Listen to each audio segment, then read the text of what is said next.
Okay folks, back out on the bank again, right in the middle of the Christmas period. It's a cold, windy day, but I need a bit of fresh air, so I'm going to have a few chucks with some big lures and see what happens. So big bit of water, a lot of wind going through it. In theory, good conditions for a few pike, I would have thought, but we shall see. So I don't know what the audio is going to be like, because as I say, it is very windy, so as soon as I face into the wind I suspect you're probably not going to hear a great deal, but yeah, I've come out for a couple of hours, so yeah, we'll give it a go, see what we can find. As I say, the water looks, I've forgot my polarised specs as well, so I can't really see very much through the water, but it looks pretty clear. So I've got a few naturalish coloured lures. I'm going big lures today, I'm not messing about with small ones. And yeah, so there we go. So hope you enjoy the video, guys. Hopefully we catch fish, and I'll catch you on the bank soon. God, I don't know if you can hear the wind on through this, but it's windy. So what am I starting with? I'm starting with this great big chunk of a Savage Gear eel, one of the hard-bedded ones. So this is 25 centimetres and over 100 grams. So it's a big old lure. Oops, the bank disappears beneath my feet. It's quite shallow here, so I'll just have a couple of casts to wet the braid. As I say, this lure hasn't, this rod and reel combo hasn't been out for a little while.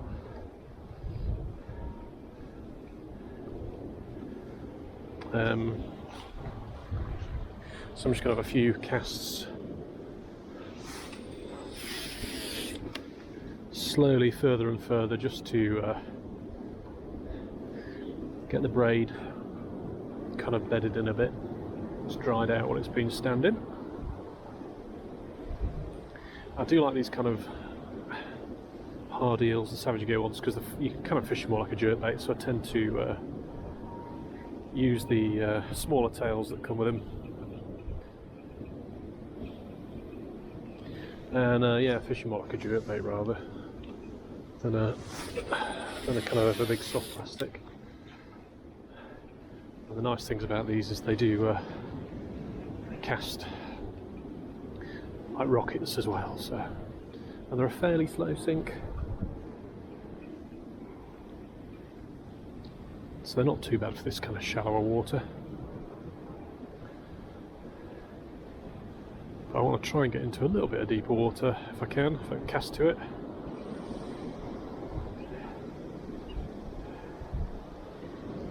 Because that, I suspect, is where the fish will be today, because I've had a lot of cold weather recently. It's probably pushing them down a little bit, but we shall see.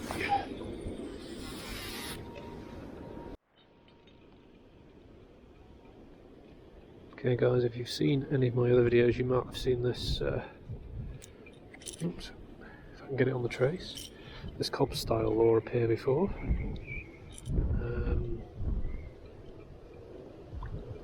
Again, more of a glide bait style lure.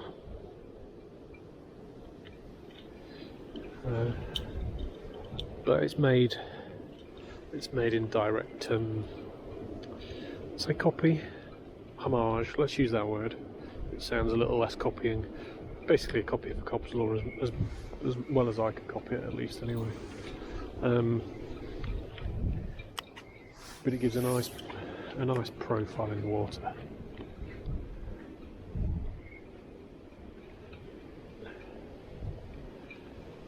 And for some reason, I mean, I don't know what it is exactly about it, but I'm going to give it the kiss of death today.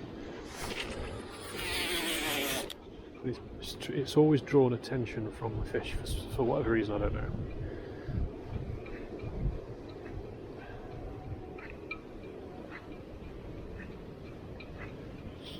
And this is one of those lures you can really feel pulled back against the reel, so you can tell when you've got the cadence right, just to get the action. It kind of pulls back against the line a little bit, which is cool.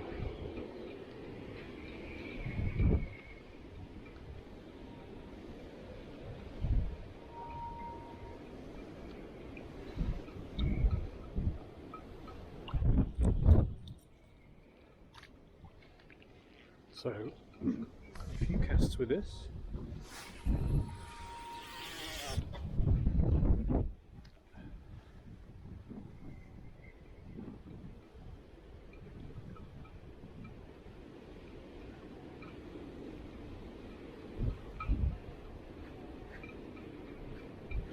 There's probably a little bit of weed dying around here, so it may well get snagged up.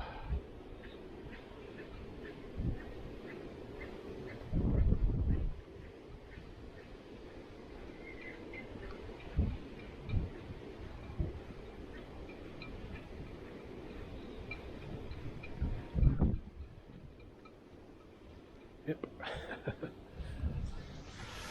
Slimy horrible stuff.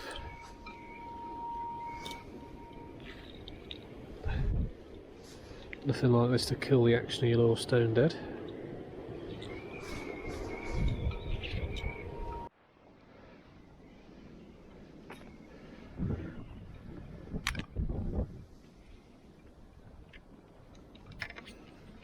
Right, definitely found the deeper water here. For some reason the clutch is slipping on my reel. It's not a good thing.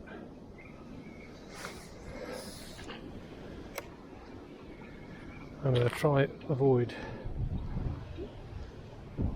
tripping over my kit. So a few casts here in the deeper water and see if we can find a fish.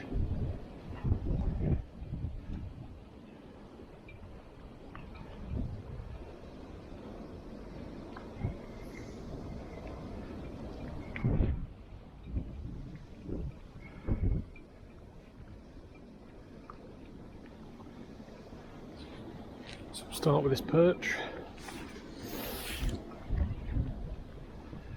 Then I think I'll put on my gator bird. See if that does anything. See if it lifts any fish up.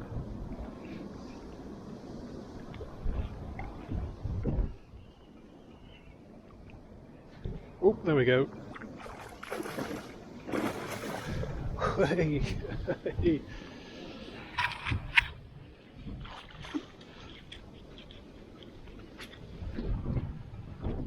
Come on, where are you? Don't get wrapped in the braid. Oh.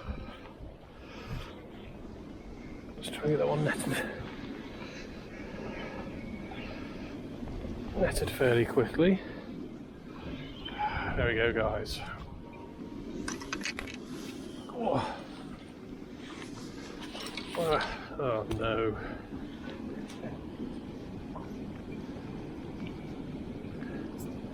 Why do they always do that?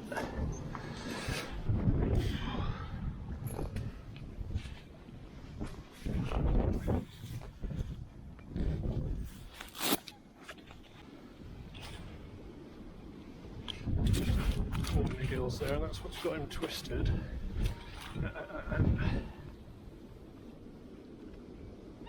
Just try and keep my fingers away from the hooks. There we go.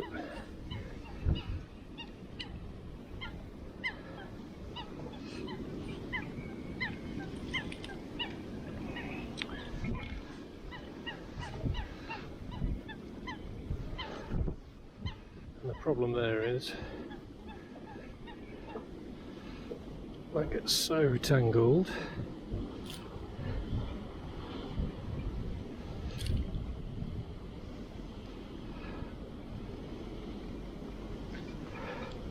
This is where it's handy to come fishing with your mate and he's got a spare net.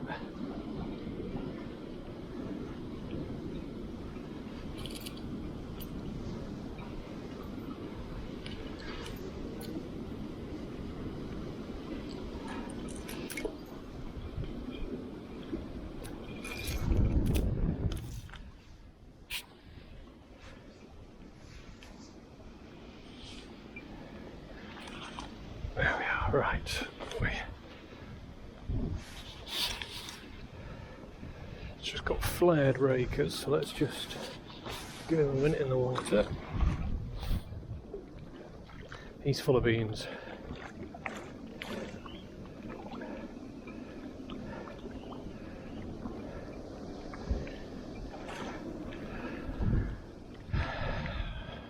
That's the first nice-ish pike I've had for a while, so I don't know what that is. Maybe 5 or 6 pounds. Might go 6.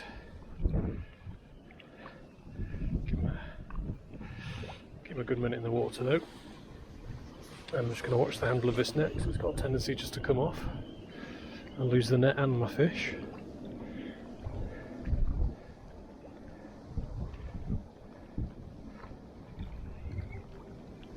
Let's have another quick look at him. Yeah, it's a nice fish, nice solid fish that one. Might even go 7, really flaring his gills. Go on. Right, let's let you go. Off he goes, down to the depths. Good stuff. Typical problem though with them. Typical problem when you're netting very active fish. There's no way I couldn't net that one. Pulled a little bit on the rakers, but nothing too bad. And actually, the release system on here works pretty well. And whoa.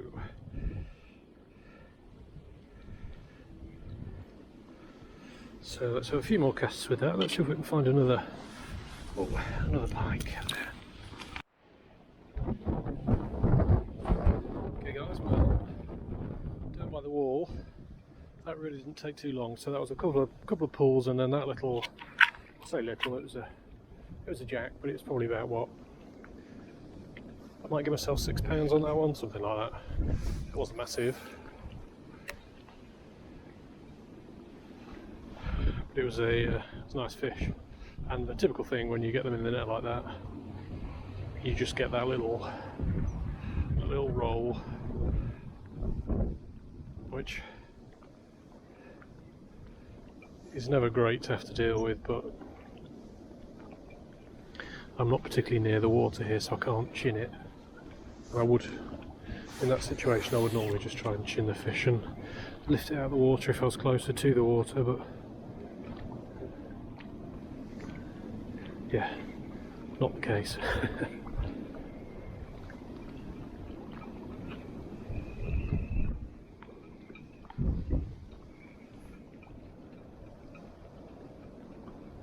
That pike definitely struck on the side flash of that perch then. So I'll have a few more casts with this. Maybe change lures, try something else quickly.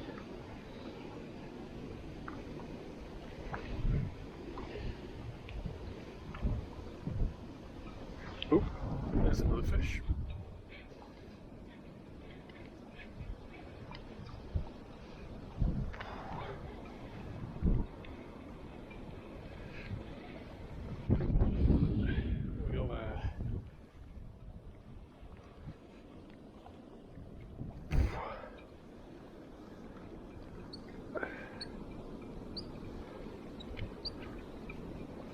Until it's the same fish, although I would be able to tell very easily.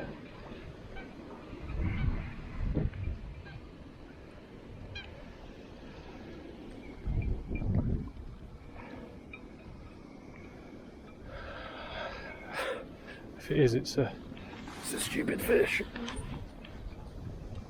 But again, this is only really lightly caught.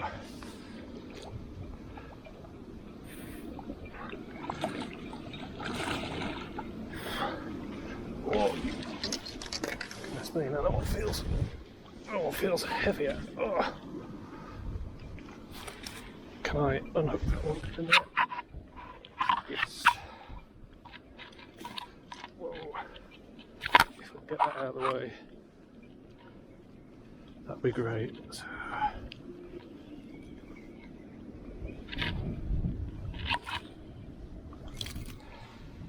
whoosh.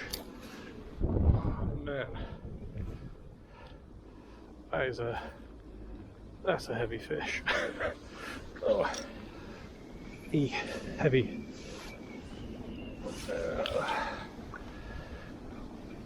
That's definitely not the same fish.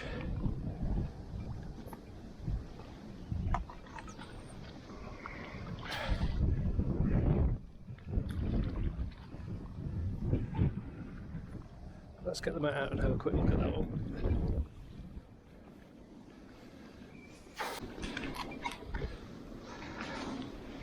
Let's get this one on the mat and just have a quick look. We won't mess about with it too long, but it's a nice sized fish. We'll just have a quick look at it.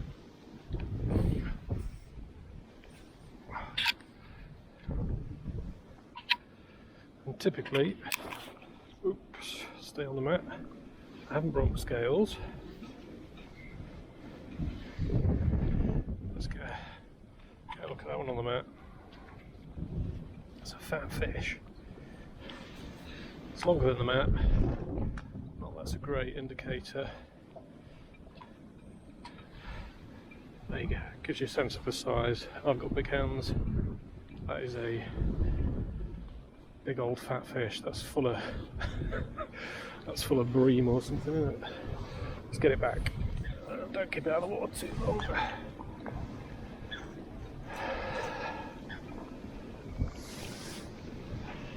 Off he goes, she goes. That's a fat one, that one.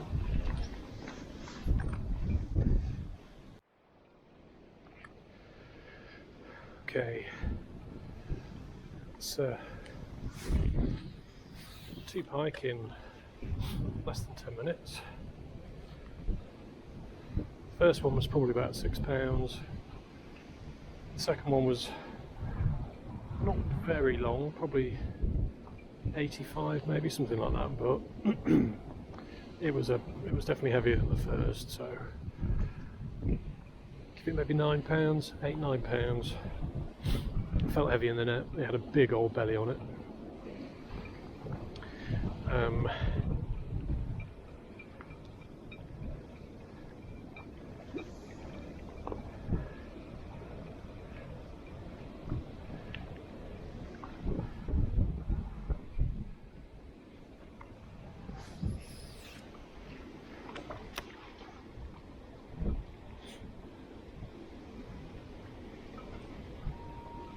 Kind of stopped bringing them weighing scales with me, but I'm not too fussed.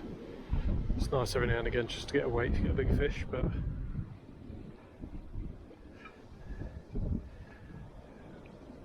I think when you catch a big pike, you know you've caught a big pike. I don't need to set a weighing scales to tell me.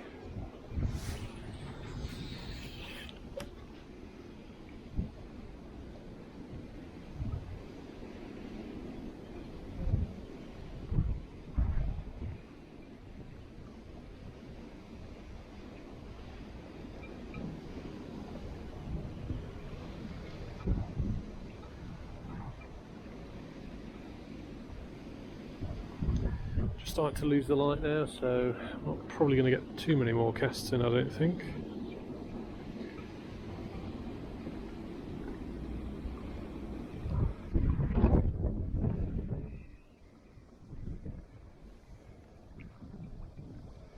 But considering where we started and how long I've been fishing, which isn't that long to be fair,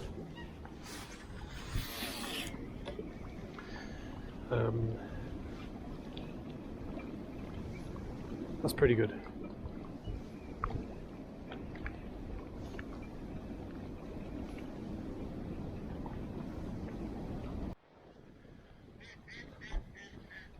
Right folks, definitely lost the light now. Heading back to the car, but hopefully you enjoyed the video. 2 nice pike there at the end. Saved the session really. Wasn't getting much in the shallow water. But yeah, just out for a couple of hours there really, 2.5 hours. And if I'm honest, I wasn't really expecting to catch a great deal, but throwing those two at the end was good. So yeah, but thanks for watching, guys, and catch you on the bank soon.